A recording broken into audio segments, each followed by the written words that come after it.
As palavras foram mudando ao longo do tempo. De discriminação racial nos anos 70 e 80, para violência racial na década de 90, até as denúncias de genocídio negro neste século. Por aí, é possível notar a radicalização e o acúmulo político das organizações negras, mesmo que muitas vezes diluídas por pautas, digamos, de interesse geral, como eleições, processos de impeachment e discordâncias em governos progressistas. É nesse cenário que seguimos pensando em reais mudanças estruturais contra a morte sistêmica da população negra. Eu sou Paulo Júnior e esse é o Elefante na Sala, podcast da editora Elefante, que nessa primeira temporada, em 2025, traz uma série de conversas com autores do nosso catálogo. Você nos ouve às quintas-feiras no seu tocador de preferência, no YouTube ou diretamente no nosso site, onde você também pode assinar a nossa newsletter. Esse episódio de número 2 trata de gramática negra contra a violência do Estado, num papo com o autor Paulo César Ramos.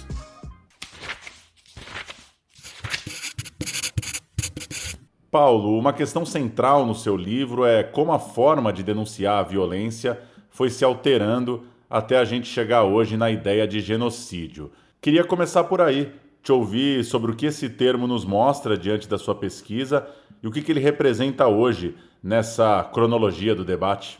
Ele mostra que o movimento negro antecipou o processo de ruptura democrática, evidenciado pela eleição e pelo governo do Jair Bolsonaro.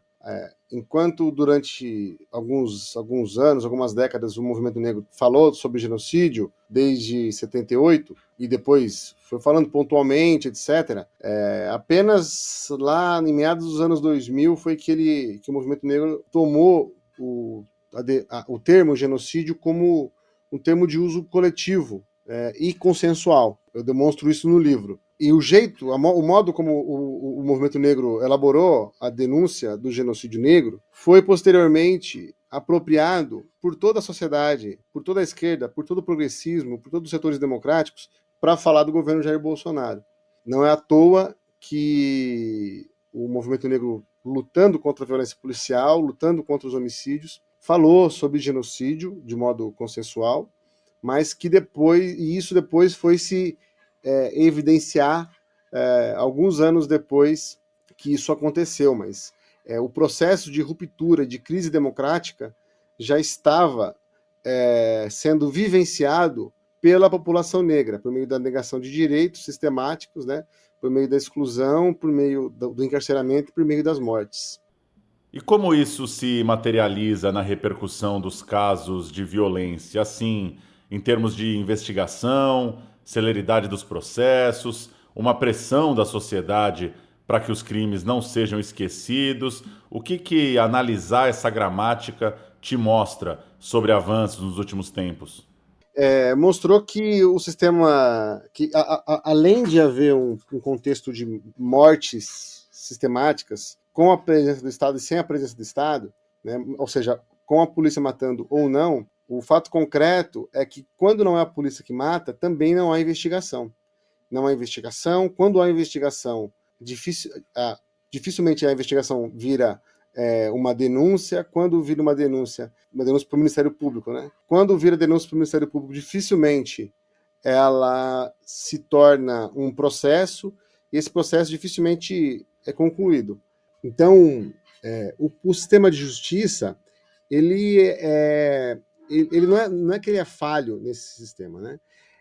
Para o sistema de justiça, as mortes, os homicídios, não são um problema judicializável, porque não chega até eles, e quando chega, não é tratado. No caso dos homicídios cometidos pelas polícias, o que há de padrão, né, o que há de mais sistemático, são a polícia sendo acolhida, os policiais sendo acolhidos pelo sistema. E apenas as mortes que saem do padrão jovem homem preto periférico, que une raça, classe, gênero, território, só os homicídios que fogem desse padrão que são problematizados pelo debate público.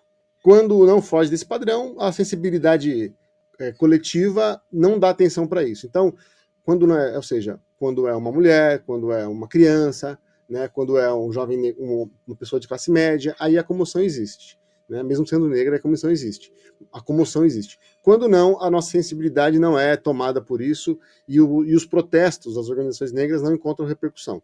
E não encontrando repercussão, é difícil também gerar uma agenda política de proposição de uma nova agenda de políticas de segurança pública. Então, os setores progressistas não conseguiram apresentar isso para a sociedade. Né? Muito se fala que a esquerda não tem um projeto de segurança pública, o que é correto, né? Mas nenhum outro setor da sociedade possui um projeto de segurança pública. Nem a esquerda, nenhum partido de esquerda tem, nenhum setor democrático possui, nenhum movimento negro possui esse projeto.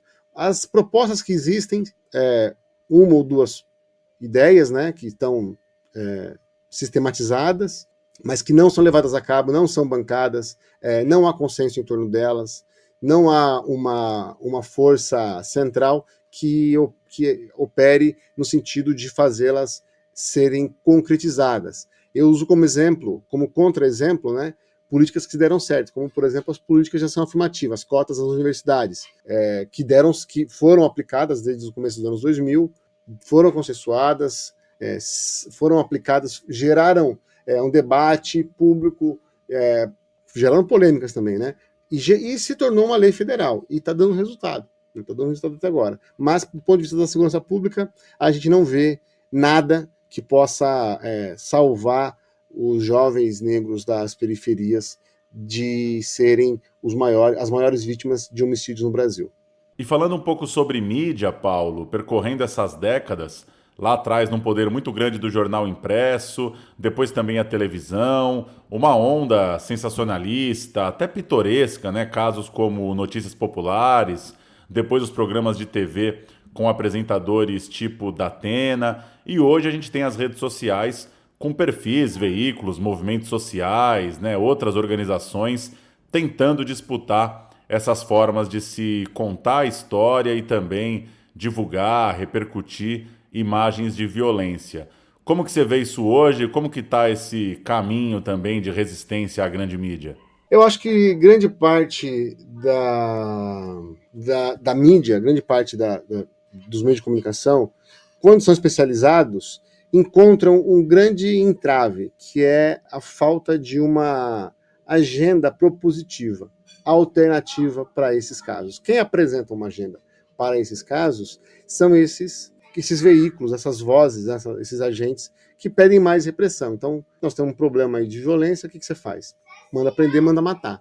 Do contrário, você não tem outra alternativa propositiva para que a gente resolva esse problema. Então, a questão é a seguinte: quando a gente tem um problema, uma mídia disposta a tratar do assunto, ela não sabe muito bem como fazer. O que é preciso fazer é que a gente tenha uma agenda propositiva em torno da segurança pública e combate à violência no Brasil. Sem essa agenda propositiva, a gente vai continuar reproduzindo a barbárie e a necropolítica. Você fala muito de memória nas suas entrevistas e nos seus textos, a importância de se documentar o tema. Seu próprio livro é um documento nesse sentido, claro.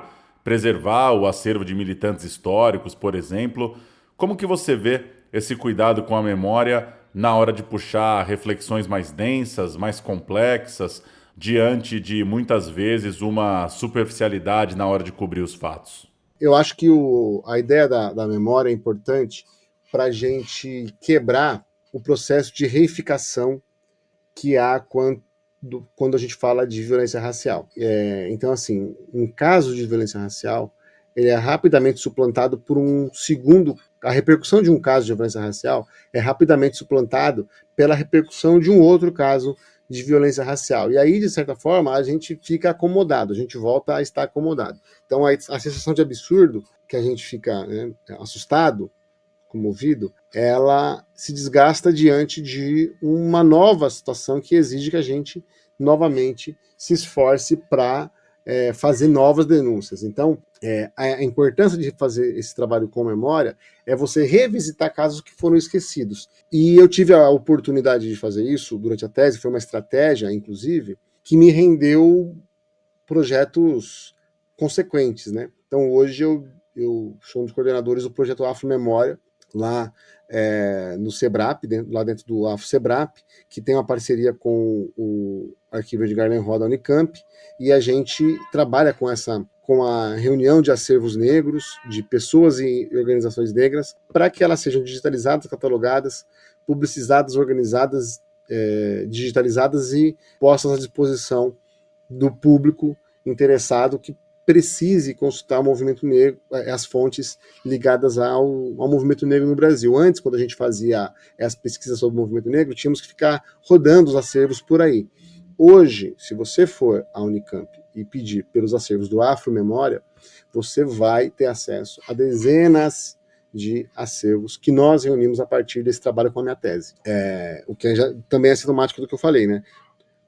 Minha tese, que é uma tese sobre violência racial, se desdobrou num projeto sobre memória, mas ele não se desdobrou num projeto sobre violência e segurança. E você citou, Paulo, que os partidos não têm projetos concretos, propositivos para a segurança pública.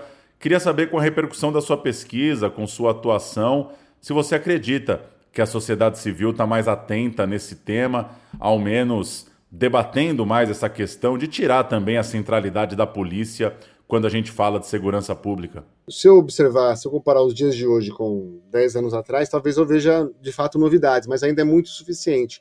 E não é apenas a sociedade civil que precisa estar atenta. É preciso que haja alianças entre movimentos sociais, movimentos negros, sindicais, movimentos populares, movimentos de periferias em torno dessa agenda. Um movimento só não vai fazer, uma andorinha só, no caso, um movimento só não vai fazer verão. E nem essa aliança de movimentos não vai conseguir mudar nada se não tiver articulada com o mundo da política institucional em estrito senso, né? Então é preciso que isso se torne uma agenda também eleitoral, uma agenda social, uma agenda legislativa com advocacy. Se você comparar, se você observar o tamanho do advocacy da Polícia Militar, por exemplo, que age como um grupo corporativo, é um esquema gigantesco, né? E qual que é o advocacy que existe da sociedade civil em prol de mais direitos civis, né? Em prol de uma polícia cidadã, de uma segurança pública popular? Ela é zero.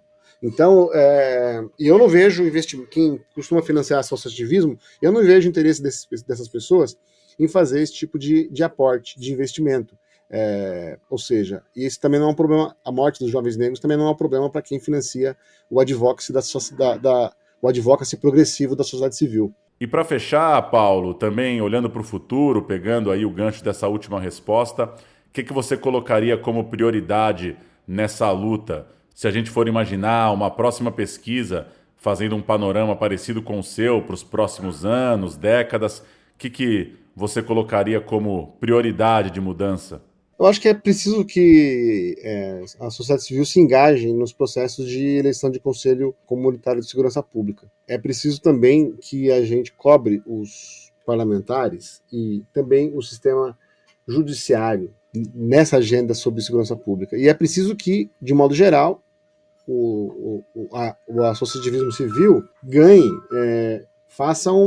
dê uma guinada em termos de pensar sociedade, pensar política pública e se engaje no debate sobre segurança, porque o que nós temos elaborado em termos de proposição é insuficiente. É isso, Paulo. Valeu demais pelo papo. Obrigado pelo seu tempo, pela contribuição com o debate aqui com a gente. Valeu, querido.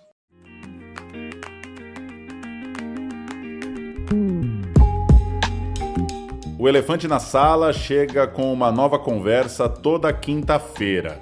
Você nos apoia ao curtir o podcast no seu tocador e seguir nossos canais, inclusive no YouTube, além de recomendar esse papo para sua rede interessada nos debates que a gente faz com os nossos livros.